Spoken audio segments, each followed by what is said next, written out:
তুমি মা, আমি সন্তান। মায়ের কর্ম হলো সন্তানকে খেতে দেওয়া, মায়ের কর্ম হলো সন্তানকে কোলে দেওয়া। কিন্তু মা, সন্তানের কি কর্ম আছে? আরে পাগল, তুমি মা কি বলতে চাইছিস?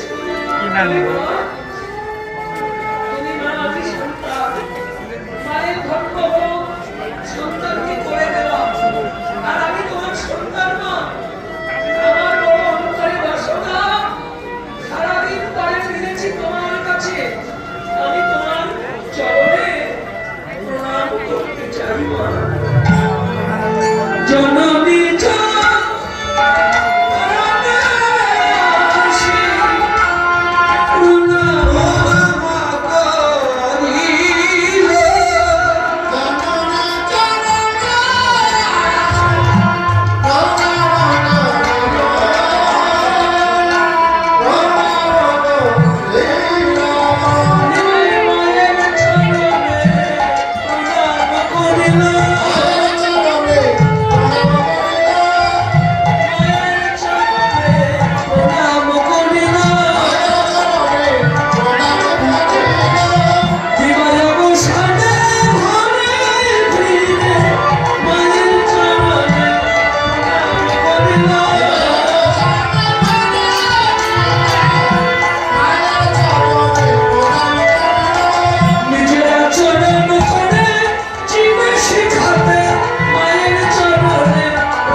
আমি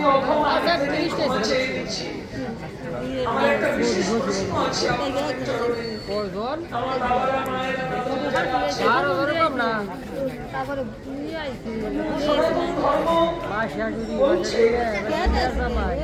মানবীয় জীবনে, ব্যক্তিত্বের বিকাশ সাধনে, কর্মজীবনে মানুষ বড় বড় পদের অধিকারী হয়।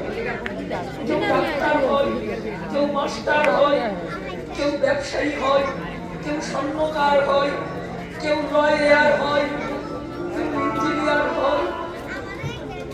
কিন্তু যে যত বড় পদের অধিকারী হোক, জন্মদাতা পিতা আর গর্ভধারিণী মায়ের চরণের উচ্চে কিন্তু কেউ নয়।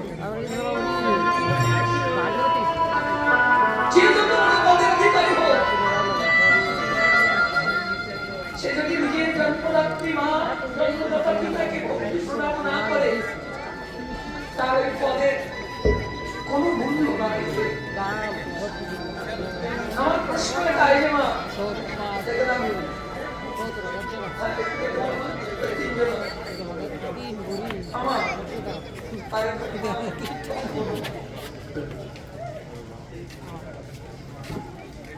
আমার একটি প্রার্থনা আছে।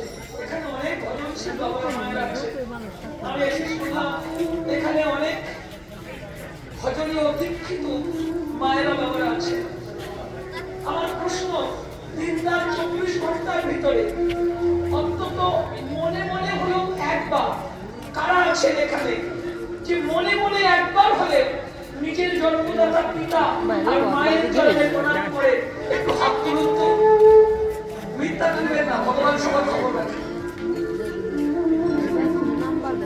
দিন রাত 24 ঘন্টার ভিতরে একবার অন্তত মনে মনে হলে নিজের গর্ভধারিণী মা আর বাবার চরণে প্রণাম করে তারা একটু হাত তুলুন তো দেখি। হাত তুলতে বলেছি বলে বড় অপরাধ করেছি, আমায় ক্ষমা করবে। যারা হাত তুলেছেন প্রণাম করে আমি অথম শুক্র আপনাদের চরণে শত শত কোটি ভক্তি প্রণাম জানাই।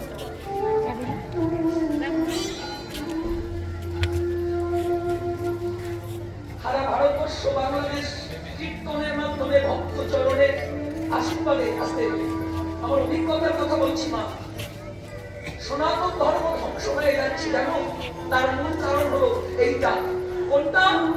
ভগবান দেবদেবীর পূজা আমরা কতটা ভক্তি সহকারে করি তা বলতে পারবো না, কিন্তু আসল ভগবান হলো আমার মা বাবা, যিনি পৃথিবীর আলো দেখা হবো তার চরণে আমি মনে মনে প্রণাম করতে পারি। সনাতন ধর্ম মহাপুরুষের কাছে আছে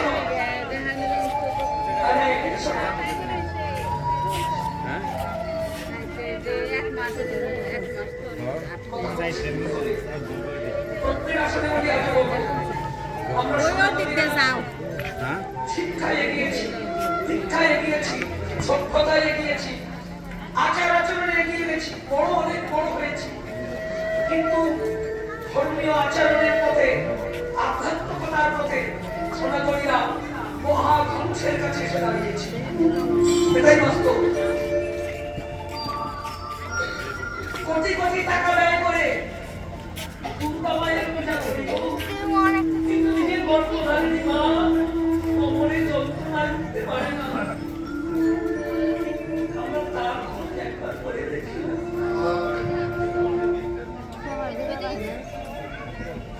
এখানে আমার যারা মায়ের আছে শুধু একটাই প্রার্থনা করবো মা, আপনার সন্তানকে লেখাপড়া শেখান, ব্যবসায়ী বানান, অনেক টাকা ইনকাম করুন, কেউ না বলবে না। দয়া করে সন্তানকে লেখাপড়ার শিক্ষার সঙ্গে সঙ্গে একটু গুরু চরণ আশ্রয় করিয়ে দেন। গীতা জ্ঞান শিক্ষা দিন, ভগবত জ্ঞান শিক্ষা দিন, আধ্যাত্ম শিক্ষা দিন, তাতে আপনার সন্তানের মঙ্গল ছাড়া অমঙ্গল হবে না। অনেক কথা বলেছি, শেষ কথা বলবো। স্বামী বিবেকানন্দের কথা ধরে বলবো। বিবেকানন্দ বলেছিল, জগতের মা তোমার সন্তানকে কত বড় মানুষ করতে পারবে জানি না, তবে যদি পারো তোমার সন্তানকে একটু প্রণাম করা শিখিয়ে দিও। প্রণাম, বয়োজ্যেষ্ঠদের প্রণাম, গুরুজনের প্রণাম, শিক্ষা গুরু প্রণাম, দীক্ষা গুরু প্রণাম, জেঠা কাকা ঠাকুরদা ঠাকুমাকে প্রণাম, দেবদেবীকে প্রণাম, ভগবান বিষ্ণুকে প্রণাম। প্রণাম মানে মহান হওয়া, ছোট হওয়া, প্রণাম করা মানে দৃঢ়তা অবলম্বন করা। আমার গুরুদেব বলতেন,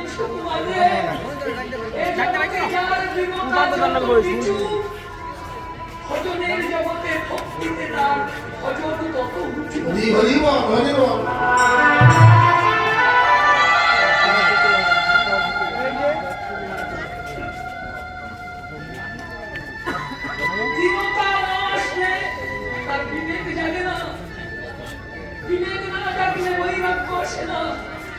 বৈরাগ্য না হলে নামে রুচি হয় না, আর নাম জপ না করলে অষ্টসাত্ত্বিক ভাবের বিকার হয় না, অষ্টসাত্ত্বিক ভাবের বিকার না হলে রতি জন্মায় না, রতি না ঘনীভূত হলে প্রেম হয় না, আর প্রেম ঘনীভূত না হলে স্থূলমত্ত সাধন সিদ্ধি এই ভজন কীর্তন করে ওঠা সম্ভব হয় না।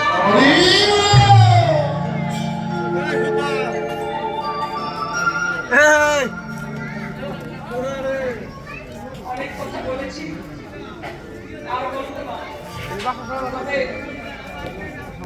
কারা কারা দীক্ষা নিয়েছে, এখানে আমার বাবা মায়ের আছে, সনাতন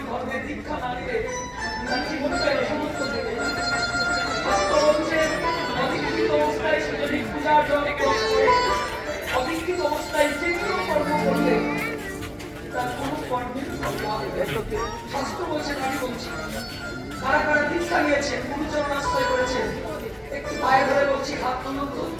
কারা কারা দীক্ষা নিয়েছেন? সবাই শিরে তোমার চরণের শত কোটি ভক্তি করলাম।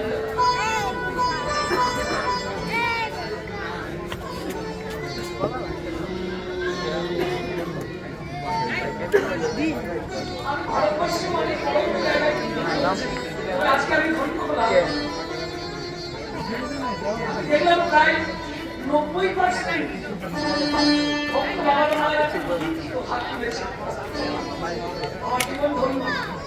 তবে একটা কথা বলবো, শাস্ত্র ধরে দীক্ষা নেওয়ার পরে ওই দীক্ষিত ব্যক্তি যদি দিন রাত 24 ঘন্টার ভিতরে যদি অন্তত একবার দীক্ষা মন্ত্র জপ না করে, তার নেওয়া আর না নেওয়া একই সমান।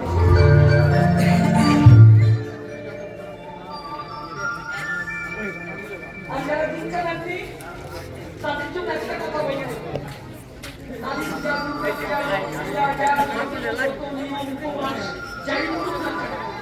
অদীক্ষিত অবস্থায় করলে কোনো ফল লাভ হয় না। শাস্ত্র বলছে হরিভক্তি বিরাস।